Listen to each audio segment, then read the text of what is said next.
The Mayo Experience. Mayo Experience. Mayo Experience. Mayo Experience. Experience. Welcome to the Pat Mayo Experience 2019 PGA Championship DraftKings Millionaire Maker Picks and Preview. Ben Rasa and Rick Gehman are standing by to analyze the entire field to get you fully prepped to compete for the $1 million top prize. Plus, some special guests are making cameos, giving their favorite core players, sleepers, busts, ownership projections, and winning picks. Hopefully.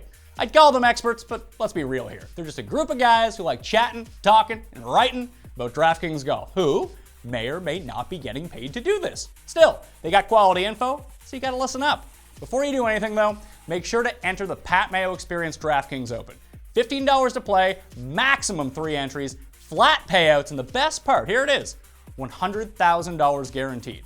And there's no rake. Only 6,500 spots are available, so get in right now. It's legit the best tournament on DraftKings. So hit up the description of this video or podcast to get the link. It's right there. However, if you want multiple shots at big bucks, I can help with that. I got a slew of cash to give away on DraftKings. A $200 top prize, a $150, a couple Benjamin Franklins, and even more $20 entries into the Millionaire Maker. Here are some ways that you can get into that draw. Number 1, smash the like button to the video. Leave your DraftKings handle in the comment section and tell me who you think is going to claim the year's second major. Only listen to the podcast? Well, you'll enjoy method number 2. Subscribe to the Pat Mayo Experience podcast on iTunes, Stitcher, Spotify, or TuneIn. Rate 5 stars, leave your DraftKings handle, and something nice about the show. Not subscribe to the podcast? This seems like reason enough, right? So go do that. Number 3, share any PME PGA Championship show, and there's going to be a lot of them on Twitter, Facebook, or whatever social platform you like. Shit, use LinkedIn if you want. Then simply reply with your DraftKings handle. That's 2 separate acts. Share, then reply. You combine those acts into one, you're fucking DQ'd.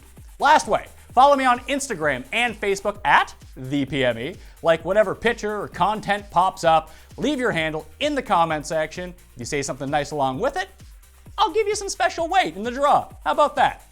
All stats you see on this show are powered by FantasyNational.com. If you're not a member of FantasyNational.com, I don't even know how you compete in these big field tournaments. It's the world's largest and most customizable stat database, complete with tools like a custom model, lineup generator, event simulator, ownership projections, course breakdown, and a whole lot more. If you've been putting off signing up until like right now, just know the PGA Championship's the only major with shot-length data, meaning if your lineups are dead after day 1, you'll have full access to live strokes gained data to make some in-play wagers and dominate DraftKings Showdown and weekend contests. And this isn't the only show. Saturday, DraftKings Cheat Sheet is out. Sunday, sorry mom, I'm working. Full PGA Championship course stats, preview, and picks. Find both on DKPlaybook.com. Monday, bet and preview and one and done picks with Jeff Feinberg. Tuesday, field update and DraftKings ownership projections. Wednesday, live viewer chat taking all your questions, as many as you got. Friday, next afternoon, Cut Sweat Live, where we keep you up to date on all the players around the cut line. I suggest consuming it all, but let's just get to the course. We're on Long Island, 60 miles from last year's US Open at Shinnecock Hills. The 101st PGA Championship will be hosted at Bethpage Black for the first time. It's an A.W. Tillinghast design like other major venues before it, like Baltusrol and Winged Foot. But it's not like you don't know the course.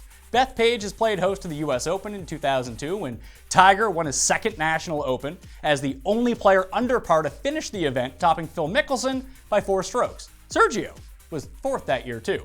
7 years later, a rain-soaked affair over the weekend at Bethpage was up again in the US Open rotation. This time, Lucas Glover and Ricky Barnes. Seriously, the glove and that guy with the painter's hat. They entered the final round at -7, 5 shots clear of the field, and proceeded to start giving them all back.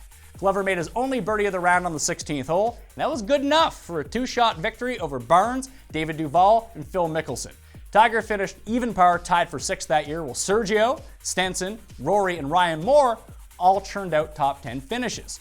Over the next 10 years, Bethpage was moved to the playoff rotation, twice kicking off the run to the FedEx Cup.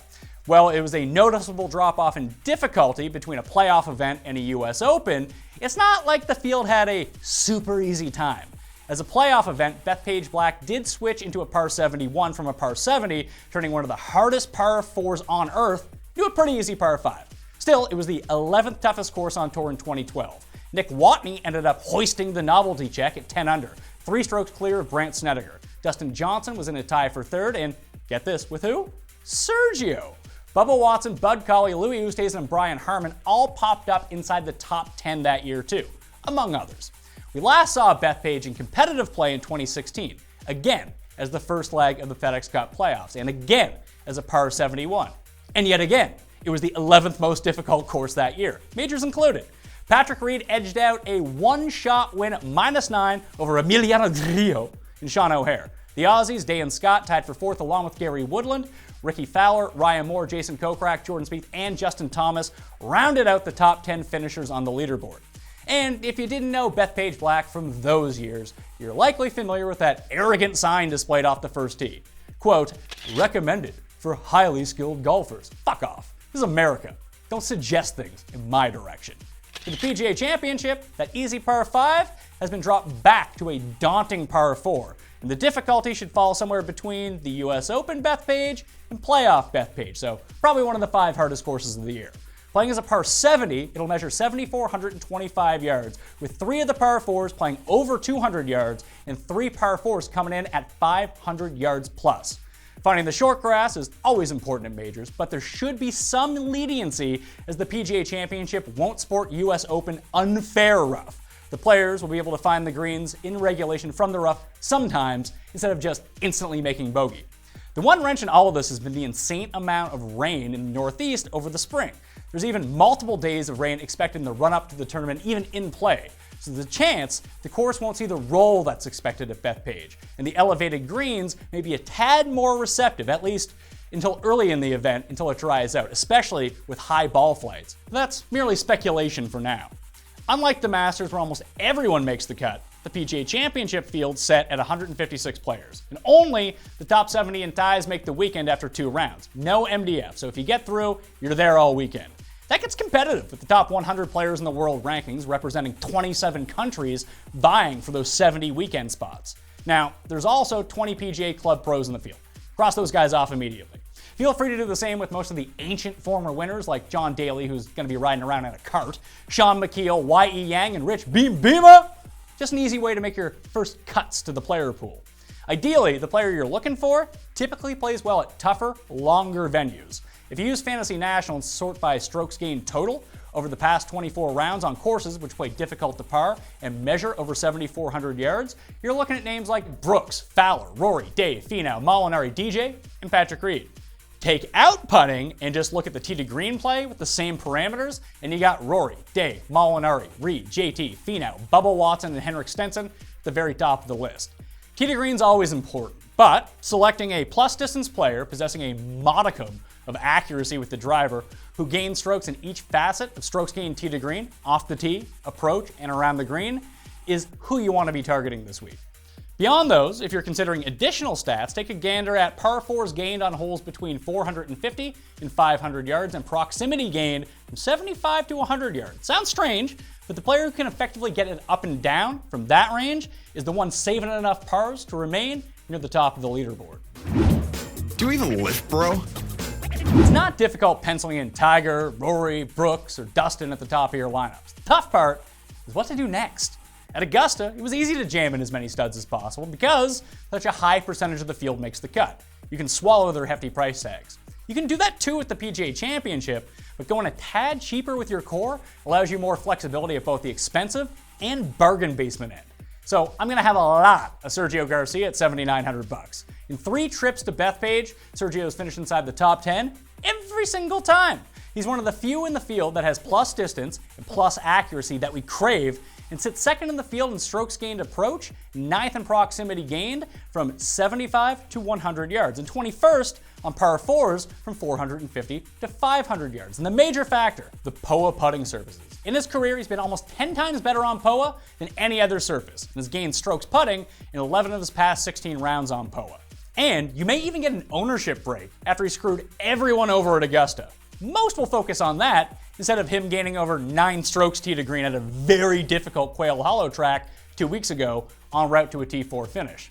After Sergio, I've decided I'm gonna quit being a coward and trust in the X-Man, Xander Schauffele. Schauffele's gained the 15th most strokes total at majors over the past 2 years. Made the weekend in 7 of his 8 majors, with top 6 finishes in 4 of them. He's won against the stacked field at the Tour Championship, at WGC, and the Tournament of Champions, along with Ricky Fowler, Ryan Fox, Gary Woodland, David Lipsky, and Keegan Bradley, ranks inside the top 20 in proximities gained from both 75 to 100 yards and 200 yards plus.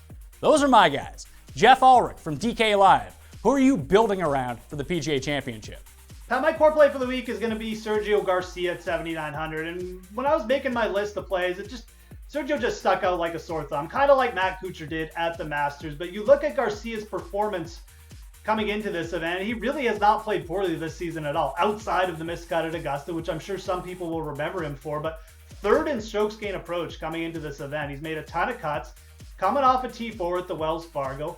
The other thing I like about Sergio is he's just been a good U.S. Open player over his career. He was T4 back at Bethpage Black in 2002.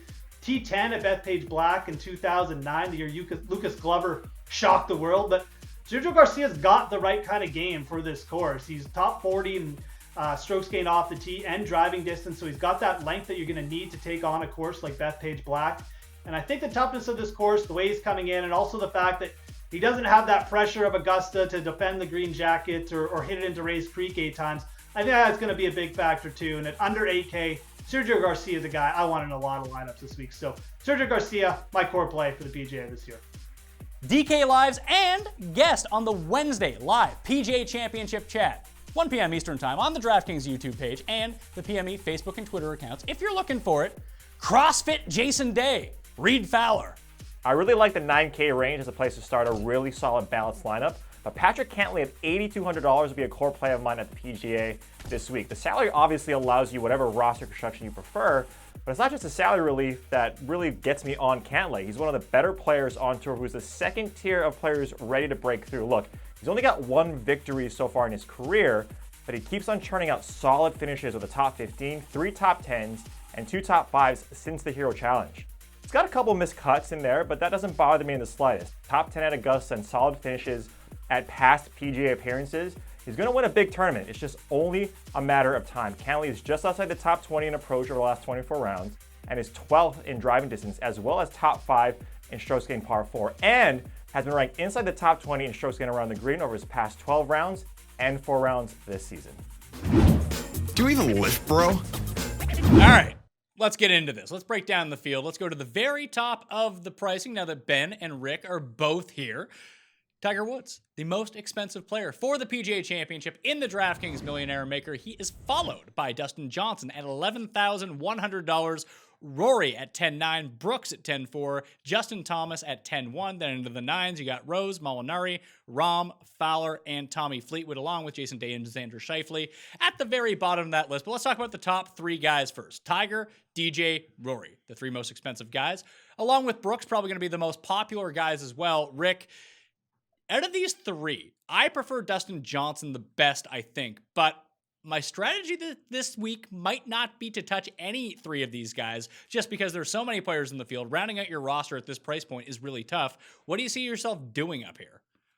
Yeah, I tend to take some more balanced builds in these majors where the pricing gets a little bit softer. But if you made me choose up here at the top, I would probably also go with DJ, who sits in that sandwich pricing. I think you're going to see a lot of guys ride the hot hand with Rory for a little bit cheaper, or go up and get Tiger. And I've kind of been off Tiger for as long as he plays DraftKings because he's usually almost overvalued, over-owned.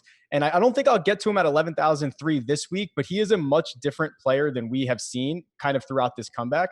When he first started, he was very, very reliant on his finishing position, wasn't making enough birdies to kind of help his DraftKings scoring out. That has changed. So I couldn't kill you if you want to go up and spend 11,300 on him. I'm probably not going to get there, but he's in a better situation today than he was, 6 months ago in terms of fantasy scoring. Ben, I can see Tiger being one of the highest owned players in the Millionaire Maker, unless everyone just takes Brooks Koepka. But you're always a Rory guy. So do you remain a Rory guy from the top 3? Oh boy, I hate saying no, but I don't want to say that Rory doesn't, because it's a major. I'm sure he'll be ready, But at the same time, I think that I can get away with maybe coming in a little under on a guy like Rory in this spot. Obviously, off the tee, he's going to be good. He's playing well. I can't get the Tiger at this price. I know we obviously know he won the Masters, but for me, it would be probably DJ. I guess we're going unanimous here. We'll get obviously to some of the cheaper options. Right now, when I look at this pricing, I'm going to be building more balanced than probably taking one of these three. But if I had to choose, I think I would go DJ, who might be the lowest owned. Well, do you think this is going to be a situation where people scan the top of the pricing, 11,300, 11,100, 10,900, even Brooks at 10,400, and say to themselves, well, now all of a sudden I have to play a guy who's like 6,800 or 7,000. You can find those guys. We'll talk about them here in a bit. But I don't think people are going to love their rosters if they do that. I can actually see, Ben, that the balanced approach is the more prevalent approach this week.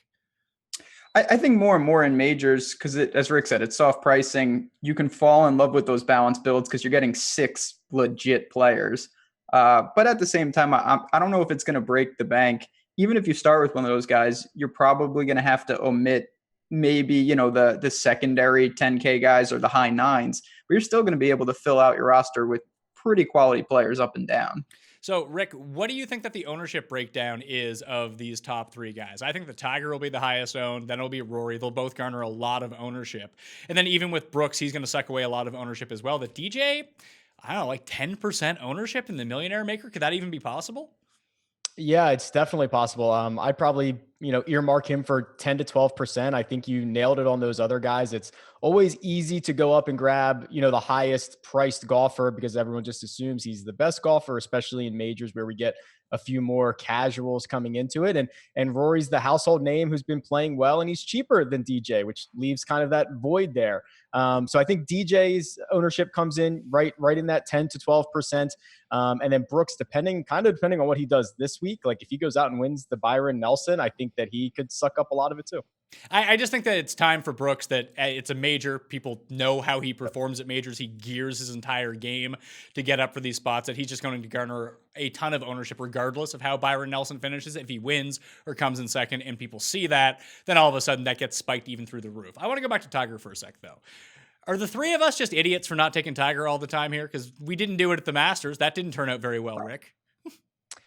We're definitely idiots, but I'm not sure it's because we're not taking Tiger. There's a situation where it's just opportunity cost almost. There's so many other good names. These guys are cheaper. It's a game theory. Like if you give me DJ 40% of the time who's going to beat Tiger and Tiger's going to win 60% of the time. I mean, it's really just a math problem. And when you throw Tiger in and the pricing based so closely on the betting odds, and we know that Tiger's betting market is almost always overvalued, his price is going to follow suit. So I think it's going to burn us a handful of times a year like it did at the Masters, but long term, I don't think we're as big of idiots as we look. So, Ben, if Brooks is there as the 4th highest priced player, do you see yourself gravitating towards him over the top 3 guys? Or do you think that Dustin Johnson would still be your guy from the top? No, well, this is where I could get into trouble. Brooks would be last of all of them. Really? I am not going to take Brooks. It's just not going to happen. I think he's way overvalued. He's the defending champ, played great at the Masters. If he plays well, this week, that's going to bolster it. He's an easy starting point in terms of salary. I think it's a perfect spot in a Millie type tournament. You have so many options up and down. If you want to pay over him, we talked about those guys. There's a million guys, $500 cheaper that are just as good in my opinion. I know Brooks is the major killer, but I'm definitely coming underweight on Brooks. Rick, what do you make of Brooks? Is Ben onto something here as a potential fade due to the high ownership, the perception around him? Or are we falling into the trap that we did with Tiger at the Masters where, hey, Tiger looks pretty good. Tiger could win the Masters, but we're not going to take him because everyone's going to take him. Are we doing that with Brooks now too? I'm not sure. The good news about majors is you can get a bunch of these really elite guys. The bad news is you have to take some stands on players, and sometimes you're going to look a little goofy for doing it. Brooks is not going to win every major. I know that he's geared up for it, but we've got so many other class players around him, and you could almost make this case about really any of these guys. Tiger, Rory, when you look at, DJ's available. Well, Justin Rose is available. There's other great options. I wouldn't kill you for fading basically any player. And it all just becomes a math equation at the end of the day with ownership and what you feel comfortable doing in the format of game that you're playing.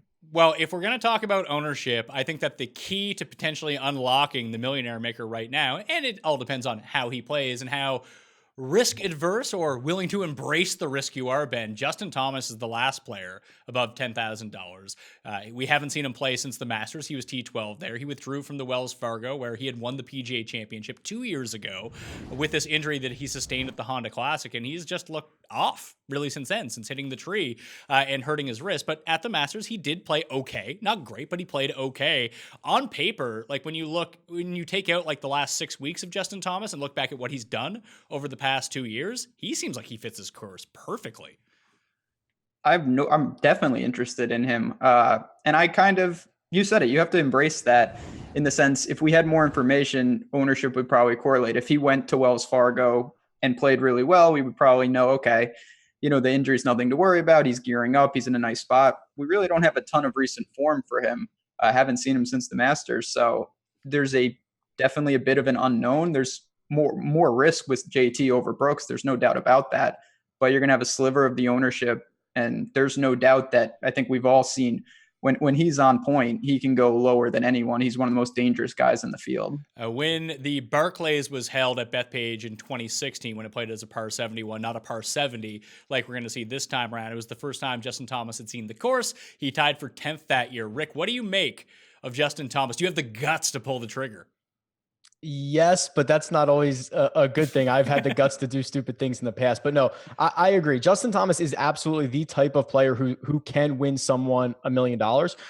There's a lot of recency bias here or lack thereof that we're going to see with Justin Thomas and a few of the other players as we go down the list, where he just hasn't played a lot. When he's played okay, right? 12th at the Masters. We wouldn't brush that off for anything. But there's just a lot of unknown. But when you look at him on paper, he makes a ton of birdies. He's won the PGA Championship before, obviously not here, but yeah, seems to fit Bethpage specifically. So yeah, this is the type of guy who usually goes overlooked because we haven't seen anything of him. And when we haven't seen anything, people usually use that as a negative, which isn't always the case.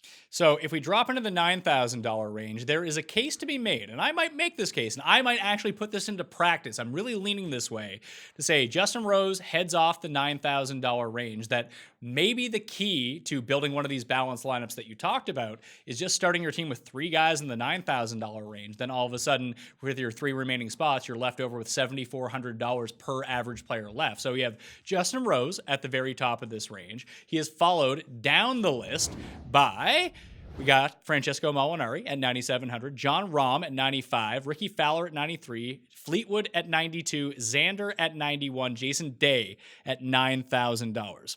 I really like Fowler. I really like Fleetwood. I really like Xander. And I think that those 3 guys could really build a core here, Ben. Do you see anyone else that you prefer from that $9,000 range? Yeah, this is where I'm going to be living in this range. So I'm with you on Ricky. Obviously, Fleetwood's very interesting. The guy who I'm most, I don't want to say concerned about, but in the sense that I really like him, I just want to make sure he fits this course, is Jon Rahm. Obviously, incredibly aggressive off the tee. He's going to gain strokes. If it plays U.S. Open hard, I worry about him, A, in temperament, and B, in just grinding out scores. If it's a little more gettable and he can lean on the aggressiveness off the tee, I think at 9,500, he's a guy I wouldn't mind starting lineups with.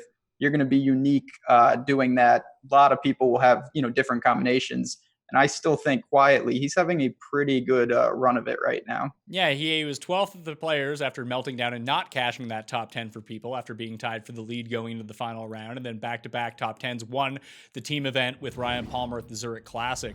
What do you do here with Jon Rahm? And is Jon Rahm your favorite guy here, Rick? Because I think I'm leaning Xander as my top guy. I don't know if Rahm's my favorite, but he's probably top 2 for me. I knew Ben was going to mention him. I'm glad he did because he's absolutely right. Just, super elite off the tee, has been playing even better than some of our models would indicate because of what you just mentioned, Pat, that team event, which might not get factored into a lot of things because it lacks the shot link data. But Xander is kind of like the lightweight version of Brooks, where he's going to get up for these big events. He can compete in all the most difficult fields. But I'm looking actually at Jason Day. Jason Day is an even Really? 9,000, a very similar player in terms of being great off the tee to some of these other guys in this range, has geared it up at the PGA Championship before, these similar type courses where you have to be accurate off the tee. You might have to be longer than normal. You might have to grind it out for 4 days. So Jason Day is probably my favorite in this category. Jason Day was tied for 4th at this event in 2016, the Northern Trust, the first leg of the FedEx Cup playoffs, tied with fellow Aussie Adam Scott that year. So if we go to secondary plays, so I like Xander, Ben likes Rahm, Rick, you like Jason Day. Who would be your secondary or potentially tertiary options of this range? Because it feels like we're just kind of overlooking Rose and Molinari at the top of this range. And if there's ever a chance that you play a hard course, I mean, when Justin Rose won his U.S. Open, it was at Marion. He won it like 1 under. It was a very tough, grinded out course. And if you think that the difficulty gets cranked up a little bit, maybe not to 2009 U.S. Open means, but if it's going to play like -3, -4, -5 as the winner, he screwed everyone over at the Masters at high ownership. I could see him coming in here, despite the price break, as one of the lower owned guys in this range. What do you make of Rose?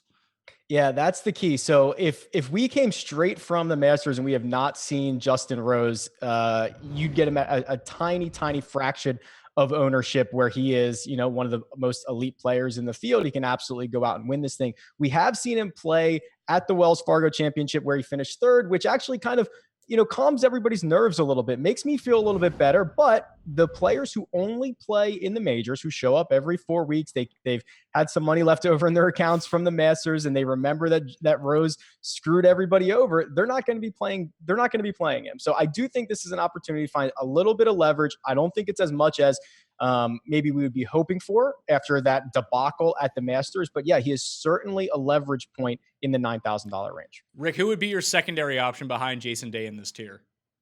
Oh, it's probably Rahm. I think he's got the skill set. I love him. So after Rahm, Ben, who would be your secondary guy? It would be Ricky, who I think, obviously he hasn't broken through just yet, but I think he's a threat to win this week. Don't mind if it plays really hard. Obviously, elite putter, elite short game. So for me, I kind of broke it down into the 3 guys that I mentioned. I like Xander the best. I really like Tommy Fleetwood. If this does play difficult, he has that perfect mix of length and accuracy off the tee to keep himself out of a whole lot of trouble. And for whatever reason, when you get to a grinder course, I know one day, that's the problem with taking Ricky and Fleetwood on a team, is that one round they're going to absolutely implode and just miss 5-foot birdie putts all day long. You're like, man, if they just made like 3 of those, they would have won the tournament. That's basically their major resume over the past 3 years. But I like both those guys. I think I like Fleetwood a little bit more, but the big thing with Ricky that stands out to me, and I want to gauge what your guys' interest is in this, when I went back and looked at the Barclays from 2016 and then again in 2012 and looked at that strokes gain data, I noticed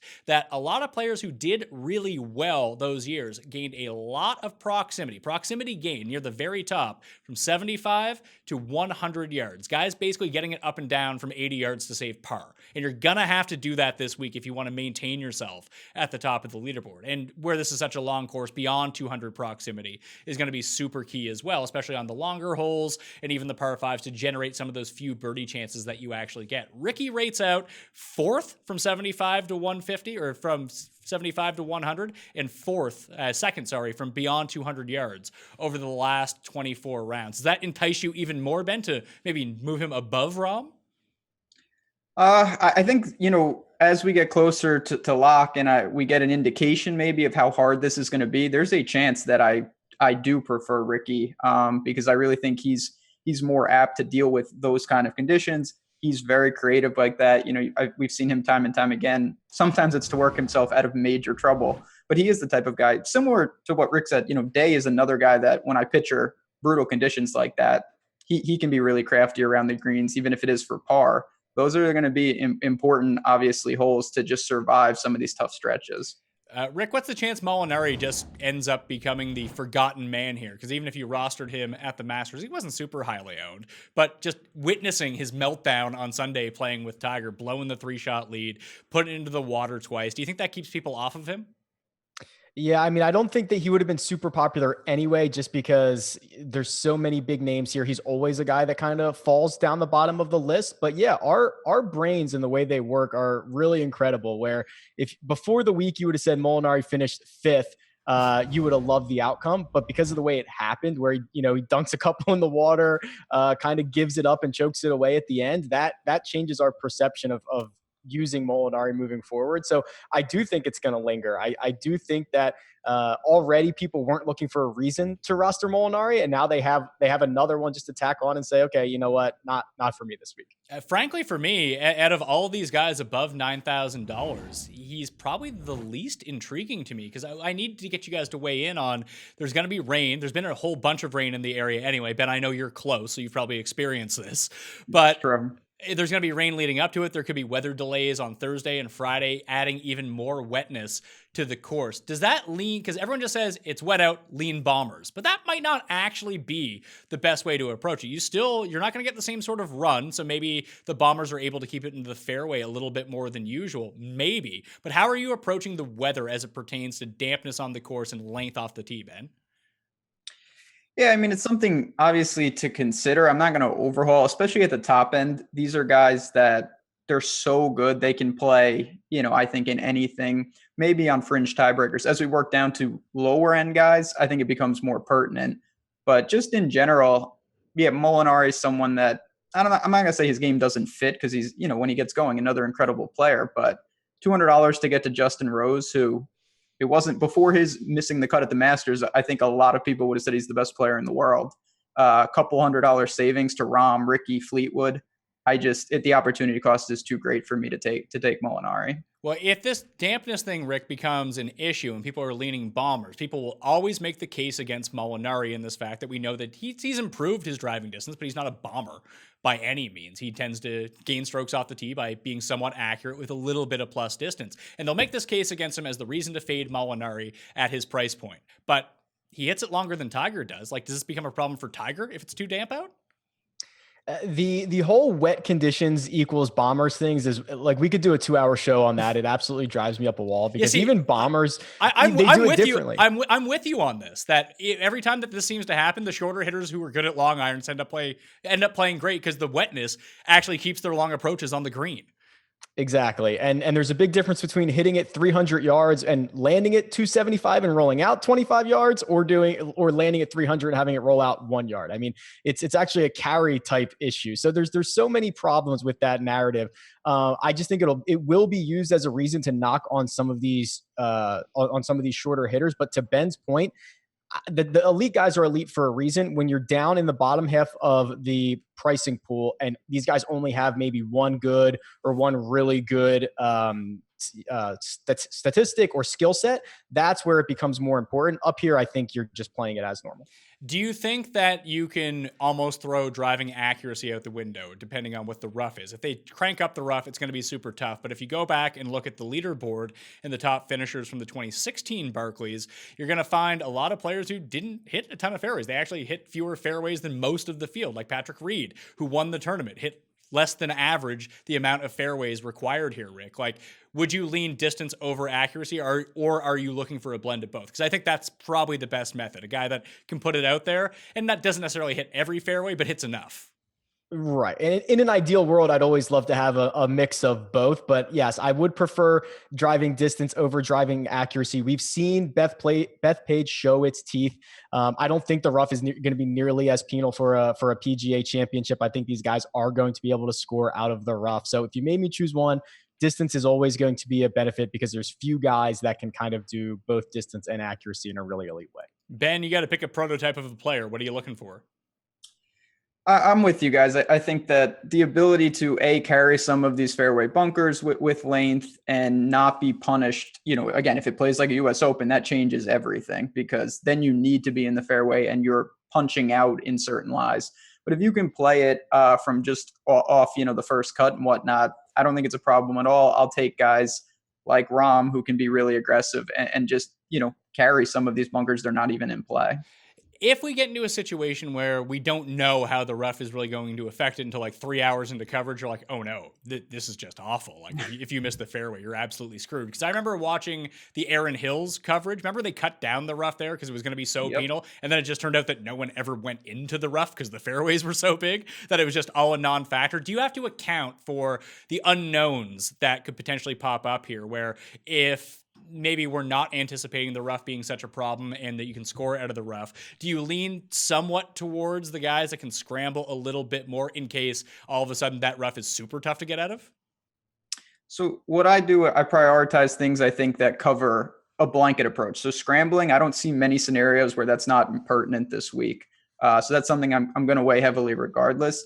And then as we work down, something like driving distance or guys who are really accurate, I'll probably build some correlated teams to say, okay, say the rough is absolutely brutal. I'm going to plan for that with a handful of my teams, and then I have it covered. Whereas scrambling, I'm going to take that into account on almost all the teams I make because I'm almost positive it'll be a major factor. Rick, how do you account for things like that? That's one of the reasons why I think that 75 to 100 yard proximity really popped up as a key stat when I started looking at it, that if you're going to scramble, that's probably the range you need to scramble from. So I did not include scrambling into like a statistical model whatsoever. Yeah, and I think you guys are both on a similar mindset that I go under, which is kind of think about how this is going to work, right? If you have guys who can't hit approaches, they better be able to scramble. Or if you have guys who, proximity is further from the hole, they better be able to putt, right? I think you have to find, instead of just looking at some of these statistics one by one, find some that would complement each other, and then also find how you think this is going to end up working out, right? Okay, well, they're not accurate off the tee, but they can hit their long irons really well, right? Like those are the types of situations that you want to almost project for, like we do for other sports, right? In football, we say, okay, if this turns into a shootout, here are the people that are going to benefit. If this turns into X type of tournament, these players are going to benefit. Rick and Ben will be back just in a little bit to break down the entire $8,000 range for the DraftKings Millionaire Maker. But first, you need to know the sleepers that are in play at the PGA Championship. Let's scan all the way to the bottom, then come back up after the local pros and old dudes and drop at $6,600 with Ryan Fox. The Kiwi will surely be overlooked. And on the surface, completely passing by him seems pretty sensible. Only 81st in the world rankings, Fox has real issues with accuracy, chipping, and putting. Not ideal, but there are certain aspects of his game that should allow him to fill out your roster if you really want to jam in two high-priced players.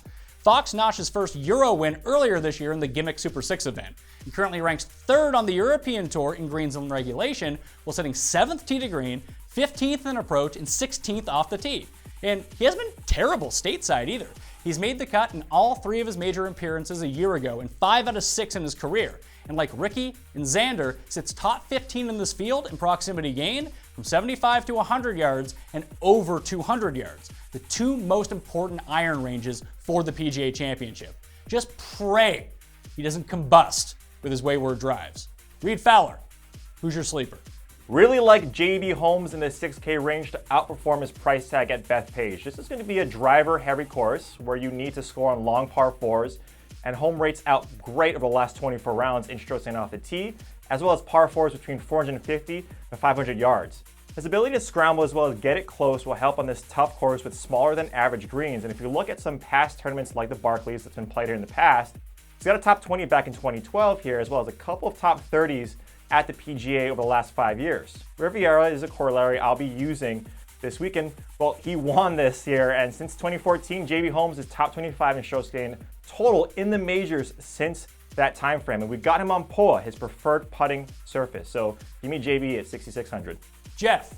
Pat, my sleeper pick for the 2019 PGA Championship is going to be none other than Siwoo Kim. I swear to God, people, too, I'm not sucking up to the host here. I do like Siwoo Kim for the upside on this course. A lot of different factors in play here, but one of the biggest things is just looking at his ability around the green. 11th in strokes gained around the green, also top 40 in strokes gained putting. You are going to have to save par a lot on a course like Bethpage Black, and Siwoo Kim has the tools to do that. He's also very strong on par 4s. He's 13th in par 4 scoring overall, and also 5th in efficiency on par 4s, 450 to 500 yards. I think this is big factors this week, and if Siwoo can have a decent week off the tees, the type of player who can get himself in contention in these big events. Obviously already won the Players. He's also coming off a pretty solid Masters too. Got multiple top 5s on the season. So Pat, woo! Give me some Siwoo Kim. Daily Roto's Davis Maddock There are a couple different ways that we could go with best value, but I am going to go for a legitimately cheap golfer who I think can make it into a lot of different people's lineups, and that is Keith Mitchell at 7,300. So with Bethpage Black playing open, not U.S. Open style, like they're not trying to kill these guys. They're trying to have a winning score, well past -10, -12. I think that longer hitters are going to have an advantage. So Keith Mitchell at 7,300 does a lot of what I want a golfer to do at the PGA Championship. He pushes it out there. He is not overly reliant on his putting. If he runs hot with the putter for a week, maybe he can find himself in the top 10. Mitchell played decently in his debut at the Masters, a pretty difficult course. And in general, I'm just wanting guys with a little bit of length this week. I think Mitchell has a really good overall game. I think he will eventually win a major in his PGA Tour career. So Killa Keith at 7,300 is my favorite value for the PGA Championship. We're back with Ben and Rick digging into the $8,000 range for the 2019 DraftKings Millionaire maker. Bryson DeChambeau kicks off this category at $8,900. He is followed very quickly in the pricing by Tony Finau at 88, Kuchar at 87, Spieth. What are you doing up here, Spieth? $8,600. That's a farce. Hideki Matsuyama 85. Patrick Reed, the winner of the 2016 Barclays at Bethpage Black, is $8,400. Paul Casey, Patrick Cantlay, Adam Scott, and Bubba Watson and Phil Mickelson round out the $8,000 level at an even $8,000. I got two favorites from this range, Ben. I want you to weigh in. One is my main man, the highest guy in the tier, Bryson DeChambeau, because I just can't quit Bryson. I don't care if he was garbage the last 3 rounds of the Masters. He's great off the tee. He's won a Northern Trust before, although it wasn't at this course, and maybe it somewhat plays like that. I'm going to correlate it, but the dude has 5 wins in the past 2 years. Everyone thinks that he's like off his game right now. Someone threw sand into the computer board and now he needs to recalculate. Hopefully he's taken enough time off to do that. The second guy I like, the even $8,000 in his last 3 trips to Bethpage Black, T18, T10, T13. He's got the distance. He knows how to putt on POA. He's excelled at courses with elevated greens, with that high ball flight, Ben. His name is Bubba Watson. Bubba, wow.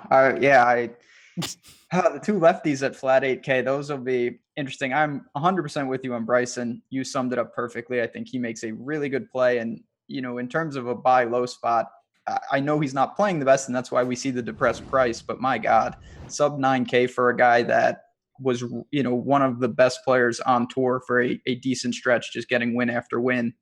The guy for me who would follow him is, and I know he hasn't been playing great, is Decky. Getting sucked in by the long irons. It feels like it's close. Then again, though, it really hasn't been the best year for him. I thought he's been in some good spots. Another uneventful showing at Wells Fargo. But I do think Decky's skill set for this course could translate into a good showing. Bryson and Bubba for me, Rick. And I might add another one of the $8,000 range. I'm leaning Paul Casey right now as my guy because Paul Casey at a major, what could go wrong with that, right?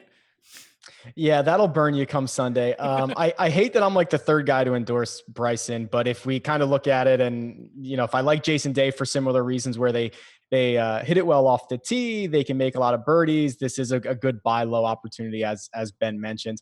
The guy that kind of intrigues me a bit, and you Pat, you mentioned him a bit in the intro there, is Patrick Reed instead of Paul Casey. Reed's game rounding into form slowly. We've seen him find success at Bethpage in the past. $8,400. I think a lot of owners are going to opt for someone like Hideki at 85. God help them if they go up to 86 and get Jordan Spieth. But the bottom half of this 8,000 is just a little bit of a puzzle that I'm not sure how the public is going to solve. And I think Reed, Casey, Cantlay, those guys can kind of be left behind a little bit. I don't know if Cantlay will get left behind, but I liked Patrick Reed at Wells Fargo. He ended up imploding in round 4. But when I ran the Fantasy National statistical modeling of courses over 7,400 yards, courses that play really difficult relative to par, Patrick Reed just pops up inside the top 10 as guys who just play well at long, hard courses. So I'm kind of with you. I could be talking to Reed definitely over Casey. And I bet you that Reed probably comes in with half the ownership because people hate playing Patrick Reed. Yeah, they absolutely hate him, and but if he wins you $1 million, you'll learn to love him. And then the final guy for me in this area is someone who we kind of mentioned the same thing about Justin Thomas, where he just hasn't played a ton. Is Adam Scott? Adam Scott, $8,100. We saw him at the Players where he finished 12th. Saw him at the Masters where he finished 18th. Didn't even play the match play. Like, he just hasn't played a lot of golf.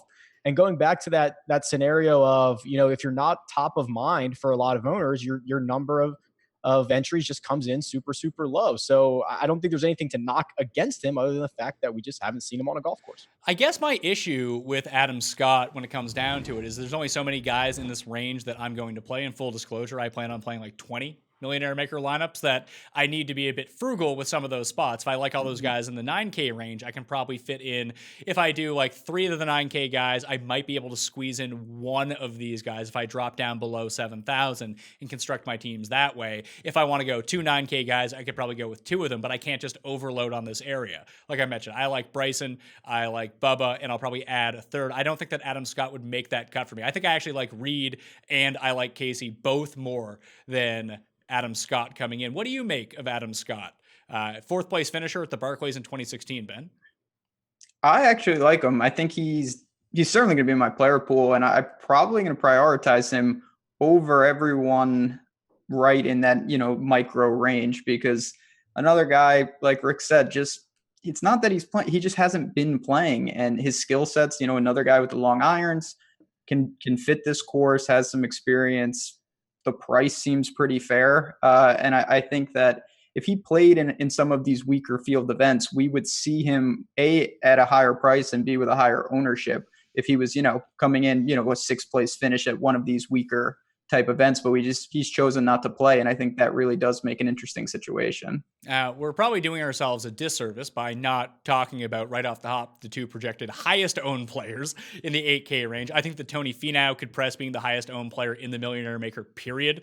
The guy has top 5 finishes or top 10 finishes at 4 of his past 5 majors. He's over 20% owned almost every single major, and he comes inside the top 10. So why would anyone really go away from him? I'll probably have none because I'm a loser and I never play Tony Finau at majors, and I lose money at majors. But Rick, what do you do with Finau? And Matt Kuchar is right there at $8,700. People just love playing Matt Kuchar. Now, he's $1,000 more than he usually is at majors, but I don't think that's going to dissuade people. I don't think it is either. It might dissuade me a little bit. You're right. Kuchar almost used to be like a free space. You'd just plug him in because he was $7,700 or $7,800, and you'd move on with the rest of your lineups. Finau is a guy that you're going to have to decide whether to take a stand on him or not. I would prefer to roster him because he has a lot of outs. He can finish top 5 at any of these majors like we've seen him do at times in the past, or he can make a ton of birdies, or he can slap an eagle or 2 on the scorecard and get you to value in a bunch of different ways. So if I'm eating chalk, which I don't always do, but when I do, I'd prefer to be guys that have multiple outs instead of one skill set or one path to giving me value. Ben, is Tony Finau likely going to end up in your player pool? I doubt it. Going to be, as you said, massively popular. And there's no doubt that, he seems to, even when he doesn't have it, he finds a way to grind back. He scores a lot. The thing I worry about with him is that the Masters is kind of, and I get it's the Masters, but other than that, recently he has not been good. His scrambling around the green has been just straight bad.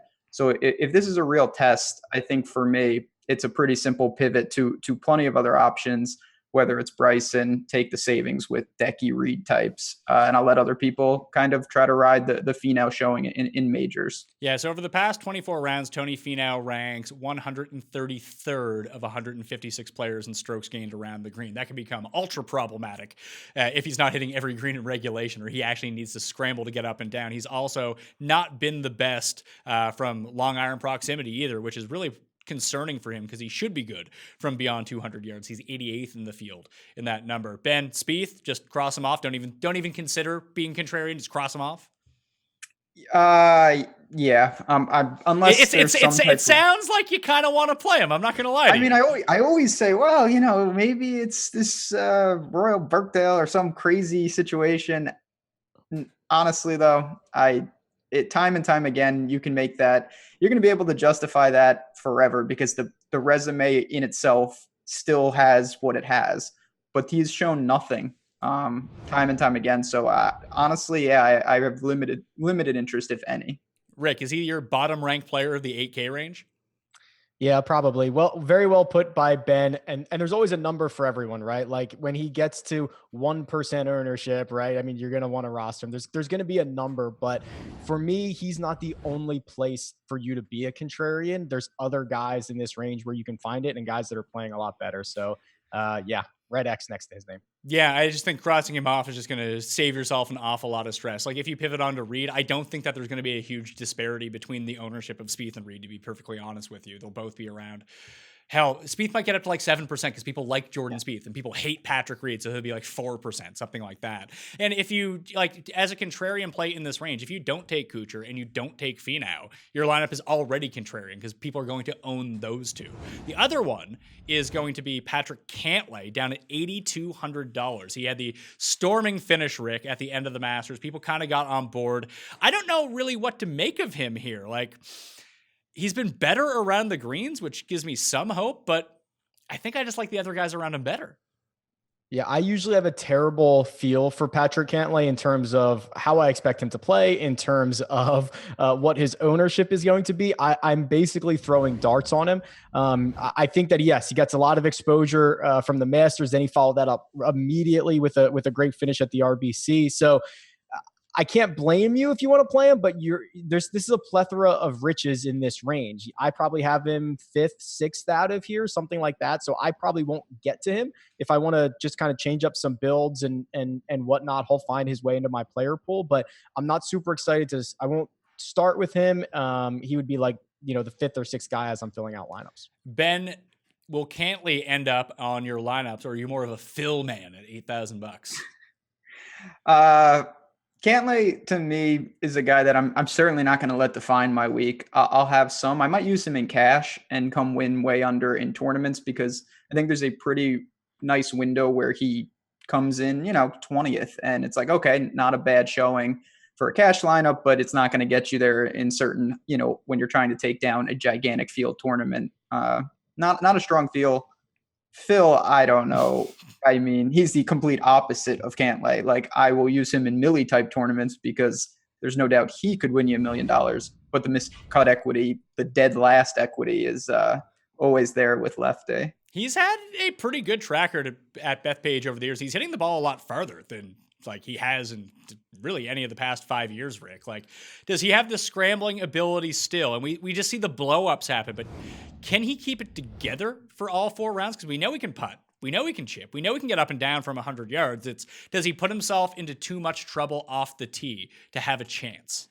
So dead last equity. If I had to start a band, that would be my band name. There it is. That's so good. I love that. And I think it's perfect. I think it's perfect for Phil because he on paper has all the skill sets. I prefer him in a DraftKings type scoring system than I would like straight outright betting him because of that. He's going to make his doubles. He's going to make his a bunch of birdies. He's going to put himself in a good place to score. He's probably just not for me this week. If he finds some of that knee-high fescue off the tee, it could be even more blow up holes than we imagine. But I think this kind of comes down to what type of format are you playing, right? Like we're talking Millie Maker. You want high reward, you have to take on high risk. A little bit too risky for my blood, so I won't be playing him. But I see the skill set. 4 for 4 in cuts at Bethpage, a 13th in 2016, and 2 top 5 finishes at the 2 U.S. Opens that were held here. He finished in the 30s in 2012. So it's not like he's immune to playing well at this course, but it just seems to me like maybe it has passed him by just a little bit to really compete with the top end. He's someone I'm going to make a final decision on probably next week sometime just to engage the interest that he has in. But I just prefer Bubba at that price. And if I have to start allocating shares of Bubba onto Phil, I might just say, screw it. I'm going to concentrate my core and go with Bubba Watson. That was the 8K range. We'll hit the 7s coming up in just a second. But first, we got to talk about the players that you need to fade in the DraftKings Millionaire Maker for the 2019 PGA Championship. There's always one thing to keep in mind with Keith Mitchell. If it's not on Bermuda greens, dude legit can't putt. I mean it. And that's coming from a guy who actively plays as much Luke List and Ben An as humanly possible. I'd be willing to gamble on Mitchell's upside because of his length and ball striking. The problem is, at $7,300 with his form all year, A lot of people are going to be making that exact same gamble. But his Bermuda splits, they're no joke. So far in 2019, Mitchell's played 7 events on Bermuda greens. He's made the cut 6 out of 7 times with a win in 4 top 10s, gaining strokes putting in 4 of his past 5 starts. On POA this year, a miscut in all 3 events, losing an average of 2 strokes per round on the greens. Small sample, sure, but we can only go with what we've seen so far in his career. If we dial it back a little bit to 2018, Killikeith made 3 more starts on POA. He missed the cut once and finished no better than T47 in those other 2 starts. Again, losing over a stroke per round with the flat stick. Mitchell's good enough tee to green to overcome all of these faults, but at his projected ownership, for me, it's an easy fade. Davis, who you fading? It does have to be Tiger Woods. Right now, Tiger Woods is probably around the 10th, 11th, 12th best golfer in the world in terms of field-adjusted strokes gain data, yet the betting markets and the DraftKings pricing suggest that he is the best golfer in the world. He is more expensive than Dustin Johnson, Rory McIlroy, and Justin Thomas, and he will also be carrying ownership. He will really be owned at 11.3, and a lot of the times in these strong field events, you're getting an ownership discount towards the top. That will not be the case for the DraftKings Millionaire Maker or the other large contests on DraftKings. So avoiding Tiger Woods at the top, shifting that ownership to DJ, Rory, Brooks, JT, Rahm, a lot of these guys towards the top, even Xander. That is the way that I am going to be going on DraftKings this week. Reed. This might be an easy fade for a lot of people because, well, we've never seen Tiger Woods as the highest priced golfer probably ever, or in a long time for that matter. He's always near the top in the betting market, and Tiger is a tough salary to roster at $11,800. He's going to be the clear-cut favorite in the public market, per usual, and always has a game tailor-made to majors, but I'm not sure he's the best play at Bethpage over the field. Par 4 scoring and around the greens, along with approach, is always elite with Tiger, but rostering him at a Rory or DJ price is an easy fade for me. The market is way too overpriced for Tiger now, and we'll probably not see Eldrick out of the top 5 in salary for the rest of the majors or tournaments that he's in this season. And look, I can make a case for all the players from 11,000 with DJ all the way down to J Day at 9,000 with a viable chance to win. I'd only be rostering Tiger because, well, he's Tiger, and for me, high-end fade. Ulrich. Pat, it's no easy task coming up with a high-end fade for this year's PGA Championship. Most of the top players coming in playing well, obviously. But I'm going to go big for your show because we can't play everyone. I'm going to go with Brooks Koepka at 10,400. And it comes down to a couple different factors, but the main one for me is you just look at the statistical performance of most of the top players over the last 12, 15 weeks, and Koepka's kind of at the bottom of the list, 60th in strokes gained off the tee, 48th in strokes gained approach. That's far below most of his peers, especially the ones ranked above him in price this week. And then you also look at the fact that Koepka's success in major championships over the last year or so is just going to make him a popular pick, and maybe rightfully so, but I still think that with that ownership getting up there, he's not an ownership bargain anymore. He doesn't have the statistical performance of some of the other top players in the same price range to back him up. I think he makes for a semi-logical fade this year, and yes, I can hear people yelling at me through the camera already, but what an idiot I am. But like I said, you got to go big or go home, and you can't play everyone. I'm going to fade Brooks Koepka at the 2019 PGA. Let's hammer out some picks from the 7K range with Ben and Rick. Leading off at $7,900 of the 7K pricing, it is Sergio Garcia, $7,900 along with Henrik Stenson, Louis Leishman, both at 78, Kisner and Woodland at 77, and then you have Ian Poulter at $7,600 along with Webb Simpson and Jason Kokrak. Then you get like your Cam Smiths and your Brant Snedegers of the world, along with Hao Tong, Billy Horschel, Ty Hatton. But Ben, let's start with you.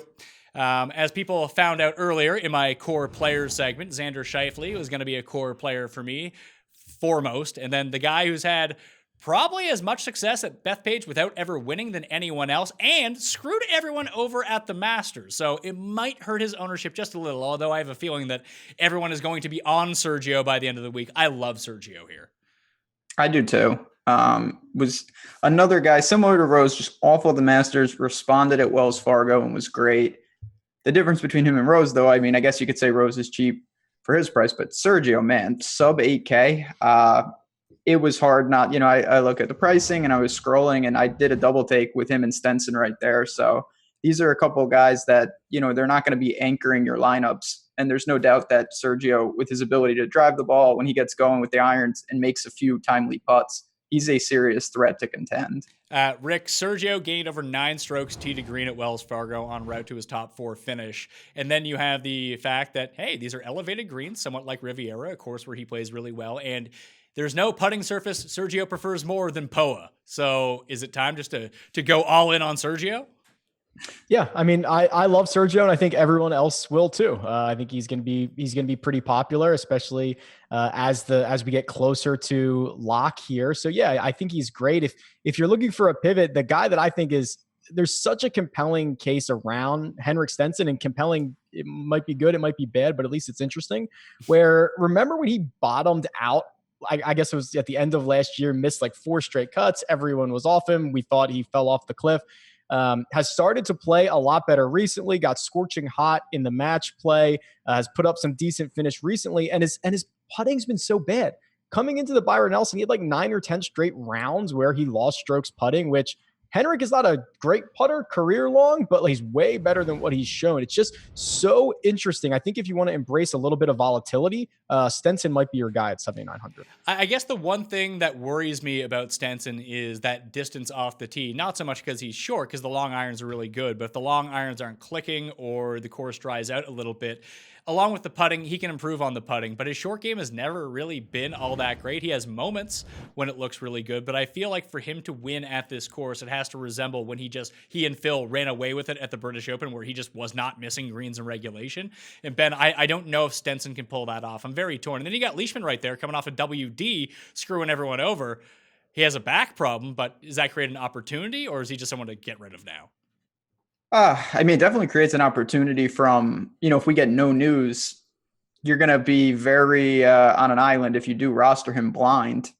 I'll probably do that, though. I mean, I do stupid. I rostered DJ after I heard he fell down the stairs. I upped my ownership. That didn't work. Anyway, with Stenson, though, I'm a little worried, too, in the sense of he's obviously, what he does good is incredible, but he's not someone that I feel like adapts well. So like you said, if he can't lean on his 3-wood, he can't lean on his long irons, I'm not sure he's going to be able to grind him out. Still, incredible long iron player, so it's not like he can't get that going. I just think the window's a little more narrow for a guy like that. So since we all agree that Sergio is the consensus play here, having never finished outside the top 10 in any 3 starts at Bethpage Black, he's due for like 147th place finish now and missing the cut and ruining all of our lineups. Ben, who else in the $7,000 range would be next on that list for you? Oh boy, the 7th, every tournament, every slate, there's a point where it starts to get a little dicey, and the mid 7s for me is where it starts to drop. I'm going to go with Gary Woodland. He gave up on Sunday at Wells Fargo. But having said that, his skill set should fit. Another guy who's going to gain a ton of strokes off the tee. He's got to shore up the putting. But around the green has been good enough where I feel pretty comfortable. And maybe that, late burn of people at Wells Fargo will temper ownership a little. I still think he'll garner some, but in the mid 7s, I have no problem adding him into the pool. Yeah, Gary Woodland rates out really well for me, along with Ricky Fowler and Xander Schauffele. He's one of the few in the field who's top 20 in both proximity from 75 to 100 and proximity from over 200 yards, Rick. But I don't know, U.S. Open, or not U.S. Open. I keep calling it the U.S. Open. I think we're all going to be making that mistake for a while. PGA Championship, it's a major. Played well at the PGA a season ago. Played well the last time that the Barclays was at Bethpage Black. He seems really obvious, and that's the part that concerns me about him. It concerns me too. And first, Ben, I love you so much. Who else leverages someone falling down the stairs like you? Nobody else in the world. In hindsight, not smart. So good. Yeah, I have a lot of concerns in this range too. I think there are 2 guys that at least make me raise an eyebrow. And a lot of this is contingent on how we think this course is going to play and how the final score ends up. But I have to mention Jason Kokrak at $7,600, who continues to post top 20s every single week. He tees it up with the caveat of he's probably not going to win this thing if it goes to like 18 under or 12 under or 10 under. He's going to make you 3 birdies around and 1 bogey, and the rest are going to be pars, and it's not going to be great for DraftKings scoring. But if this is a week where 5 under wins it, he's certainly in play. And then the other guy who I think gets pretty overlooked in a similar fashion as Molinari a lot of these majors and a lot of weeks is Webb Simpson.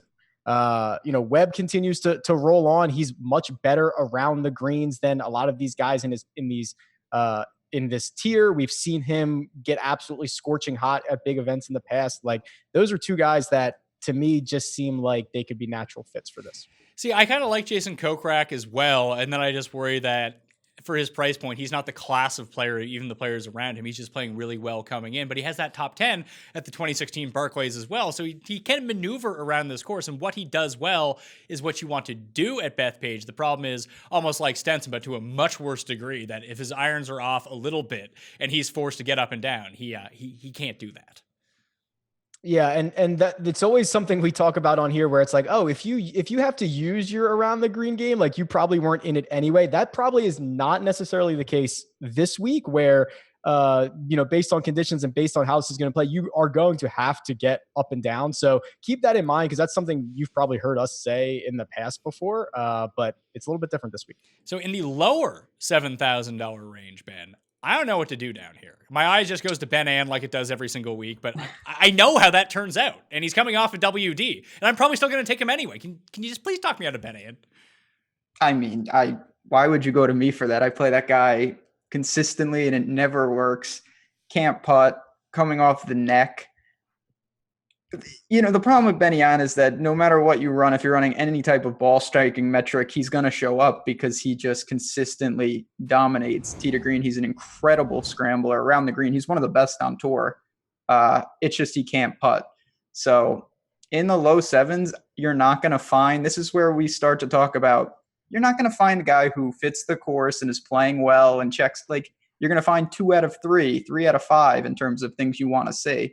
You have to live with that. Fitzy is there, 7,100. I have to give my Fitzy plug. Good with long irons. I know length is always an issue with him, but he's a guy that in certain conditions, I don't mind it in a lower scoring environment to play guys like that where they don't need to go crazy and post, crazy low rounds. Statistically, Rick, the three that rate out the best are Ben An, and that's even putting in putting into a statistical model where he's lost strokes putting in 13 consecutive events, and he's even worse on POA than he tends to be on all other surfaces. So that's not great, but ball striking wise, he's quite good. The other guys are Keegan Bradley and Lucas Glover, another two guys who can't really putt, but Glover's putter has come around a little bit. Clearly he's won a major here, so that's good, and he's going to find the fairway. If there's one thing that Lucas can do as opposed to these other guys, it's keep it in the short grass.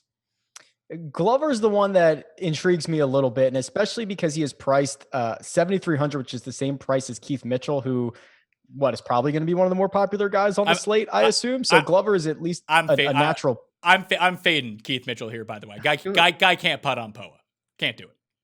Yeah, it's that's going to be a tough pill to swallow if you want to go chalk down there. But I think Glover does provide a nice pivot off of Mitchell in that area.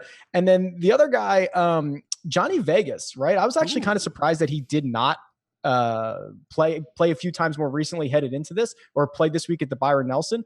But hits the ball well off the tee. We've seen him get scorching. We've seen him contend in tougher fields. He's $7,100. I think I could spend a few dollars there. So, Ben, do you have any interest in the guys, like, of course, that I'm probably going to... I'm going to try to figure out which Korean that I want to go with. Maybe I'll roster them both. But Siwoo Kim's down here. I mean, Siwoo Kim is a GPP sensation.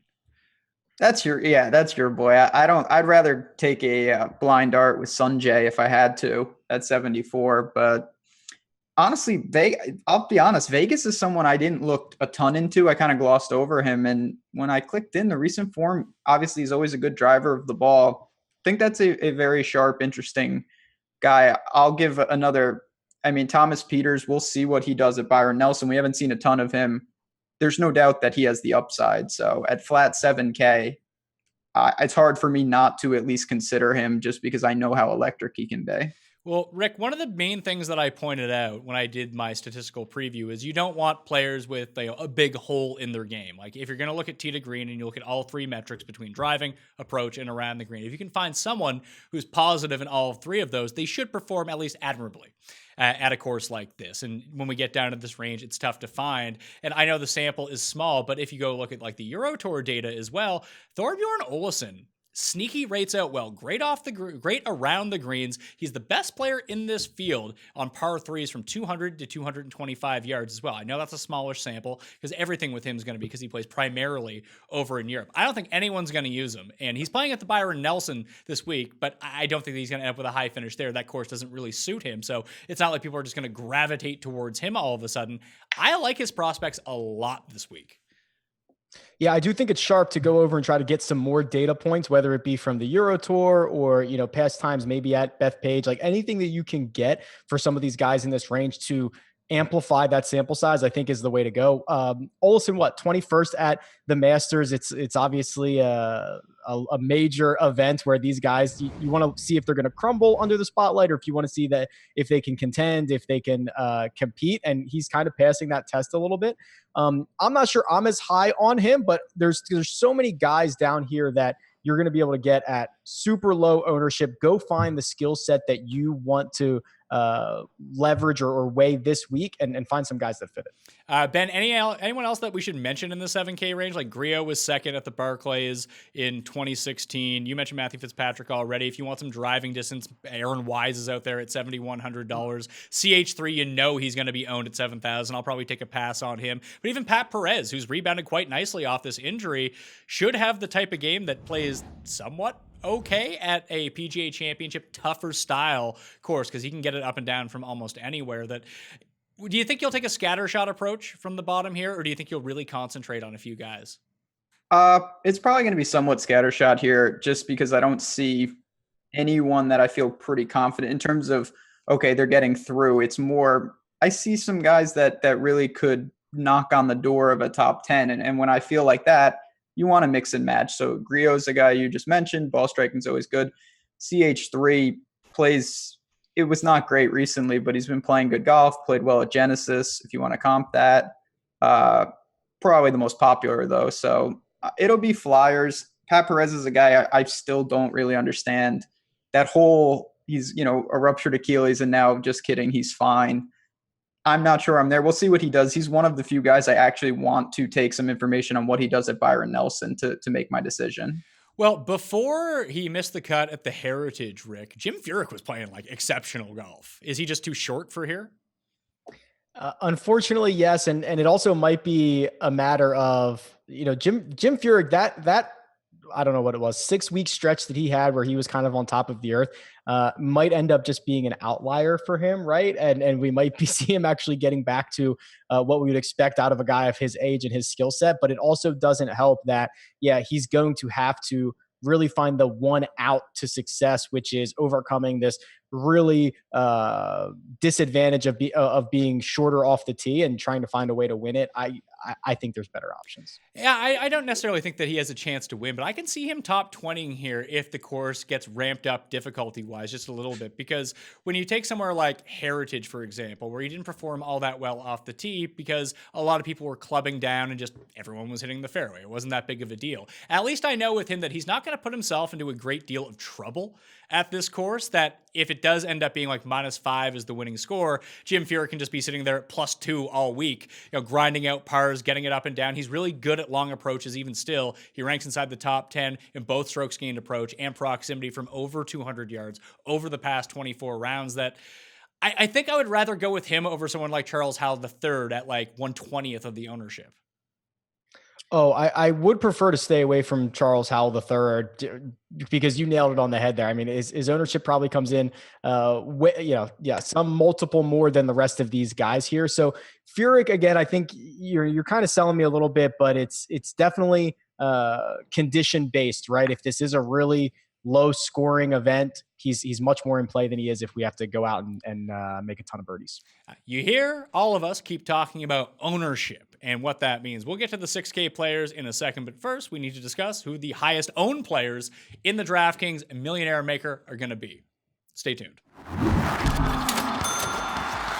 For his price point and general popularity within the DraftKings game, I can see Tony Finau coming in with the highest ownership in the Millionaire Maker.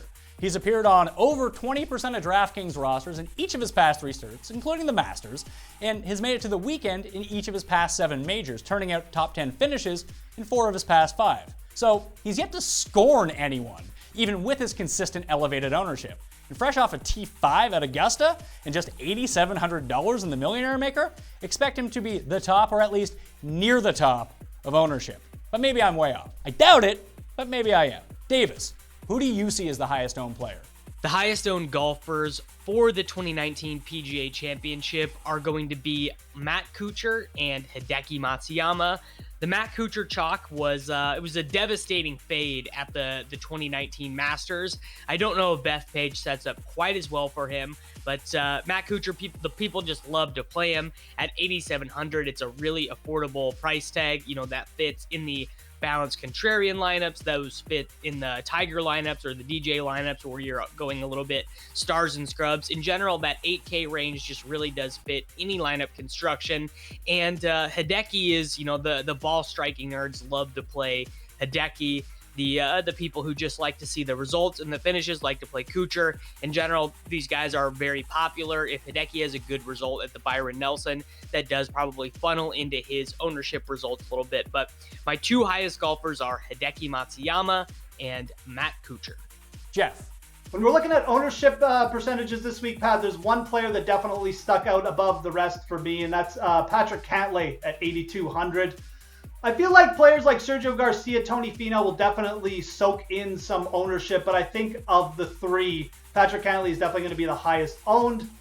Everybody saw his Sunday charge at Augusta and how he took the lead for basically a millisecond before he coughed it back up, but people have that ingrained in their mind as well, and then they're going to look at the scorecard, see Patrick Cantlay with that T3 at RBC Heritage, and think that this guy is an absolutely fantastic pick at 8,200, extremely cheap, easy to fit in your lineup. And they're kind of right. I mean, Patrick Cantlay's played really great over the last month or so, over his last 2 or 3 starts. But I do think it's going to lead to high ownership, and I do think Patrick Cantlay is going to be the highest owned golfer in the Millionaire Maker this week. Reed. Tommy Fleetwood at 9,200 should be the highest owned player at the PGA. When you're looking at roster construction, this entire 9K range could be your anchor in Fleetwood. Even Ricky Fowler, for that matter, could easily be your anchor. And a lot of people will see them at the low $9,000 salary and feel better about rostering someone like Rafa if you're going for a balanced lineup. Fleetwood is on the same tier as the Cantlays, the Xanders, and a few others on the second tier of guys that will break through and winning the PGA, which can be more forgiving than the other majors, will catapult Fleetwood as an already popular play to an even more popular household name in golf. And it won't just be because of his Ricky Fowler-like fandom overseas and here in the States. He's just a really good player and plays well in majors, as well as other corollaries that we see, like East Lake, where he's top 15, and Firestone, where he was top 15. So I really think that Fleetwood at $9,200 is going to be high owned. Let's finish this off with the $6,000 range. These are the players you're going to have to take a gamble on if you want to squeeze in some top-tier talent into your lineup. And frankly, it's kind of dicey. Ben, we're going to start with you. Give me a guy in the $6,000 range that you feel somewhat comfortable with. Kyle Stanley. I am back on Kyle Stanley. I never left. I shouldn't say I'm back. I rode through the disgrace that was him, and I got paid off at Wells Fargo last week. He's playing good golf. The irons are back, which was really the concern because he's a great ball striker. Now, truth be told, if you dig into the stats, he had a monster putting week, which is very atypical. But I think he's just a better player than almost everyone else in this range. Don't mind him as my last man in. So for me, I'm just going to go with the Pat Mayo chalk answer and say, hey, Luke List is down here. He could do really well at a long course with a lot of rough where, you know, if people are missing putts, everyone misses putts at events like this. I just worry that if he has a 4-foot putt that he's going to 5-putt from that range, and then all of a sudden he's going to miss the cut, and Luke List is gone. But if you just go tee to green, Luke List is one of the better players down in this range, Rick. Is he just too bad on the greens to take? Because I'm going to take him. Like I'm going to go, I wouldn't say all in, but I'll have a substantial amount of Luke List. But are you? Well, I won't be taking him, but being a bad putter is like the new being a good putter. Like it's cool. Like it's cool to be a bad putter. It'll turn around at some point, right? Like, so I'm not too worried about his putting stats. I don't think I'll get there just because I'm over Luke List, quite honestly. It was fun for a while. I'll probably turn my attention towards someone worse, like Russell Knox at $6,700. I'm worried about his distance, but plays well. Tee to green, he can get it around the greens. He can't putt, but like I just mentioned, like, hey, who needs putting when you cannot putt? This is true. The other guy that I really like as like a legitimate sleeper from this range is the Kiwi Ryan Fox from New Zealand. You're just not going to hear a lot of press about him, but if you go over to the European Tour site and just look at him right now, he's top 5 in greens or regulation. He's top 20 in off the tee. He's top 20 in on approach. He's top 10 in tee to green so far on the European Tour. Finally got a win on the European Tour at that like wonky Super 6 event, but he's played himself into this tournament. He made the cut in all 3 majors last year. And if you're just looking for like one skill that can really stand out from down in this range, it's driving distance with Ryan Fox. And he made the cut last year at the US Open, which is like 60 miles down the road, and putted like okay that week. He's one of the few players from down here that can actually make like birdies out of the rough and has enough distance to save himself out of the rough. It could go horribly and he combust. But I think that he's the type of player, Rick, that I would want to take a gamble on. I do think he is the type of player. Yes, for sure. I think that there's some other Euro guys that also intrigue me. How about David Lipsky, who we've actually seen play on the PGA Tour a bit? I think he played Mayakoba, and I think he played Corrales. He was contending at a few Euro events. He seems to hit it long enough. He's another one of these guys that at least is seasoned on a tour. There might be some guys on this list who, have those blank headshots that we can't say that about. So any one of these guys that, whether they primarily reside on the Euro Tour, but they're in contention a bit, are certainly going to be beneficial in this range. Yeah, so I got some Lipsky stuff for you. I mean, everyone just thinks like, oh, Lipsky, European. No, the guy's actually American, so that's something to look at. His past 4 finishes before what we see what he does at the British Masters is his result T13, T22, 5th, and T5. That's really nice coming in. And I keep mentioning these key ranges of 75 to 100 and 200 plus. If we look at David Lipsky, along with Ryan Fox, he is one of the few players in this field to rank top 15 in both of those ranges over both the past 24, 36, and 50 rounds. He doesn't have a ton of weighted events, but it's encouraging to see him pop up there. I could see myself, along with you, Rick, taking a flyer on Mr. David Lipsky. What do you think, Ben? Interesting. I had a super similar guy, another Euro guy who's American. Mine was Julian Surrey at 6,400. I thought he fit the mold a bit for a sleeper. So, good pedigree, played well at the PGA, obviously a different course last year, and he's been around. He's competed over here.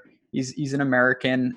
We saw him just a couple weeks ago. He's competing, him in EVR, trying to hunt down Campillo. So I will be looking to some of these Euro guys that Rick mentioned this earlier. It's like a puzzle with pieces that aren't there. And if you can dig a little, you can get some pieces that other people don't have and get a clearer image of what these guys' games are. That could be a big difference when you're trying to look for a last man. Well, since returning from injury earlier this year, he's played 4 events. This is Julian Surrey. He hasn't finished outside of the top 20 in any of those events and has 2 finishes inside the top 5, including when we all bet on him in Morocco, and he lost by 2 shots to Jorge Campillo. But he does have the distance to get it out there. So Fox, Lipsky, Julian Surrey. Are we making a mistake with this, Rick? Yeah, but we make a lot of mistakes. No, I think when you get down to this range, and I think when we get even a few $100 cheaper, there are literally guys who have, there's not the same class of player as PGA Tour professionals. So if you can find guys who regularly play on the PGA Tour, like Harold Varner III is down here, like guys like that who do it week in and week out, there is already a built-in level of appeal. We're taking flyers. We're trying to win $1 million. If everyone down here is a flyer, if there was something great or multiple things great about all of these guys, they wouldn't be 6,600. So we're just putting it into context and trying to figure out amongst their peers who are the best options. So I don't think we're crazy at all. I guess the other one, and I'm going to go Euro again, there's actually 2 guys, one who's Dutch and the other one who just has a Dutch name because he's from South Africa and he is an Afrikaans. But Ben, we got EVR, Eric Van Rooyen, who, he makes cuts at places sometimes and then is in the lead sometimes on Sunday and then gags it all away, especially when you have money on him. The other one is Joost Luiten, the Juice Lutzener. Like, are we making a mistake targeting these Euros potentially over some of the more seasoned PGA guys? Like Adam Hadwin is down here, Kevin Tway, Stuart Sink, Russell Knox, who Rick had mentioned earlier. Like, should we be more focusing on the PGA guys, or are we getting too cute taking these Euros?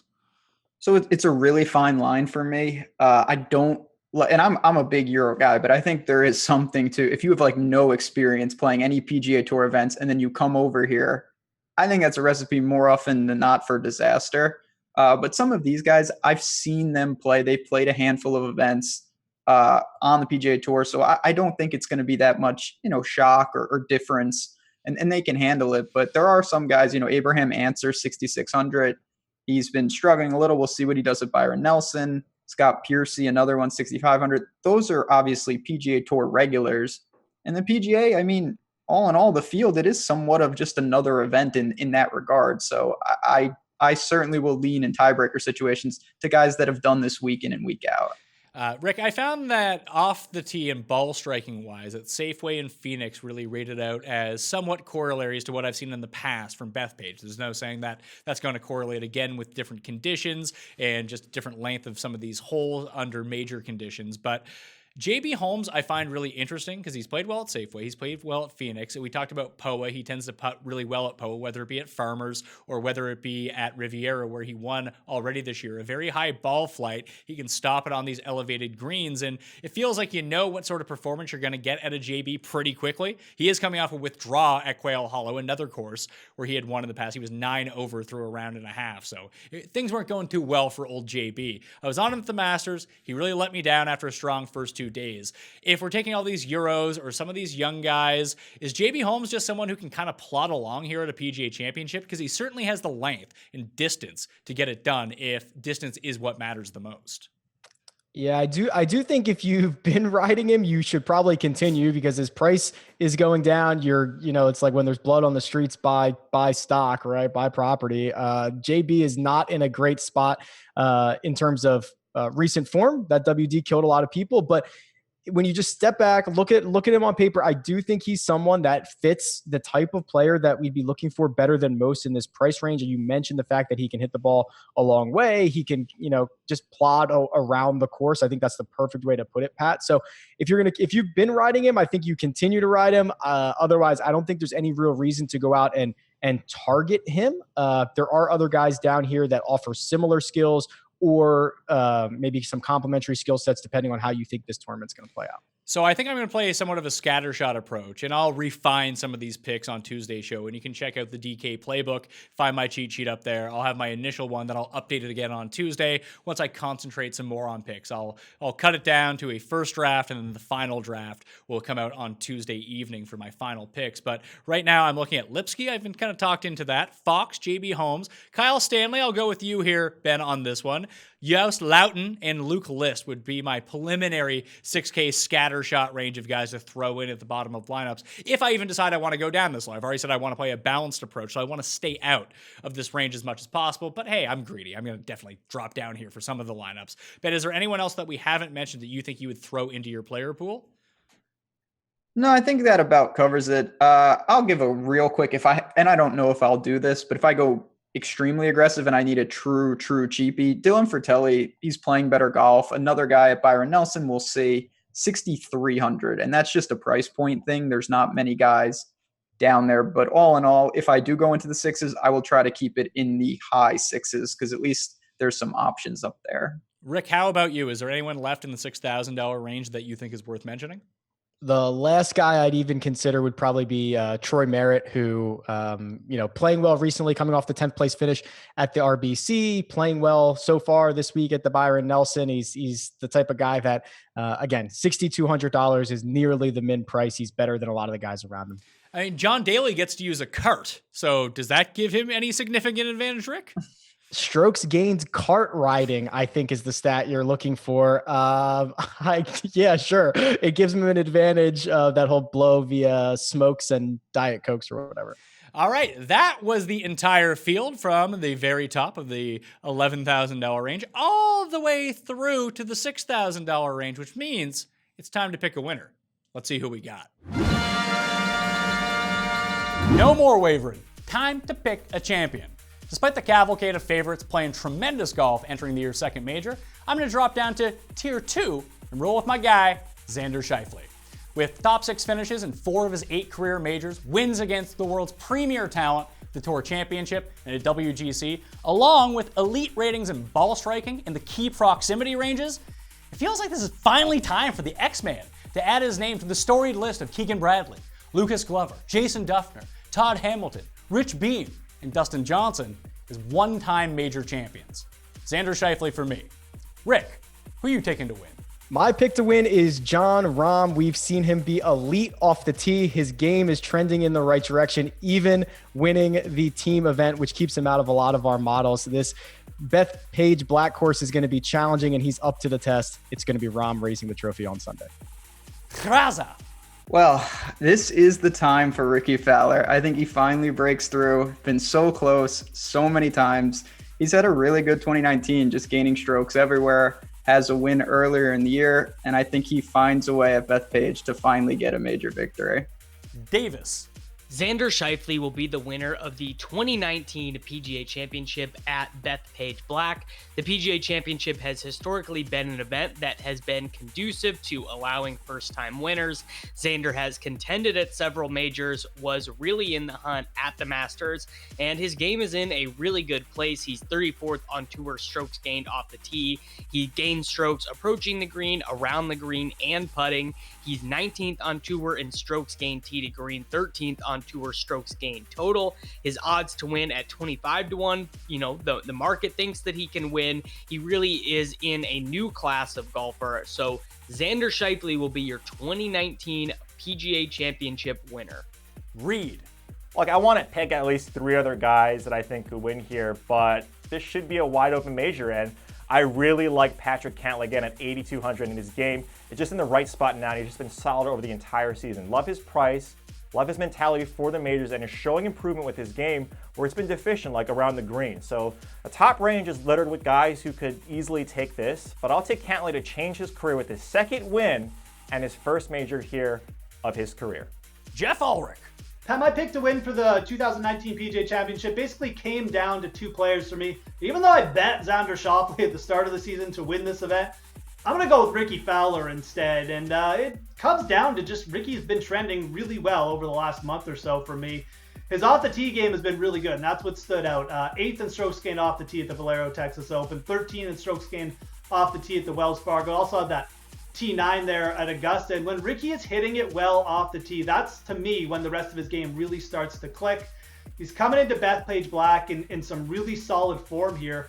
And I think of all the remaining 3 major championship venues, this one is going to be his best chance to get it done. 2016 at the Barclays, Fowler was a 54-hole co-leader here with Patrick Reed. So he's got some good experience on this course, and he's got the short game and putter to save par when he needs to on this venue. So everything considered, I think this is Ricky's time. Now, it wouldn't be a golf season without Ricky letting me down in a major, but he's still going to be my pick to win the 2019 PGA Championship.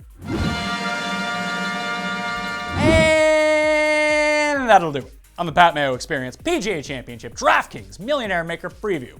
Want to remind everyone, if you out there, want to get into a draw for some DK cash, go subscribe, rate, and review the audio podcast 5 stars along with your DraftKings handle. Something nice about the show. And smash the like button for the video. Leave your DraftKings handle in the comment section along with your pick to win. And follow and share the show on Facebook and Twitter at the PME and reply with your DraftKings handle. And finally, follow me on Insta at the PME, same as Facebook. Go heart any of the PGA Championship pictures or videos up there right now and that come along during the week. And comment with, get this, your DraftKings handle. Do them all, do it as many times as possible for more ways to get in the draw. Also, become a member at fantasynational.com right now and remember to enter the PME PGA Championship DraftKings Open. Don't forget that. Find the link in the description. $15 to enter, 3 max entries, $100K guaranteed, completely rate-free. Thank you for tuning in and keep up on the feed for more PGA Championship content out every single day. I'm Pat Mayo. Good luck at Bethpage Black and someone go win $1 million, okay? I'll see you next time. Mayo Experience! Experience!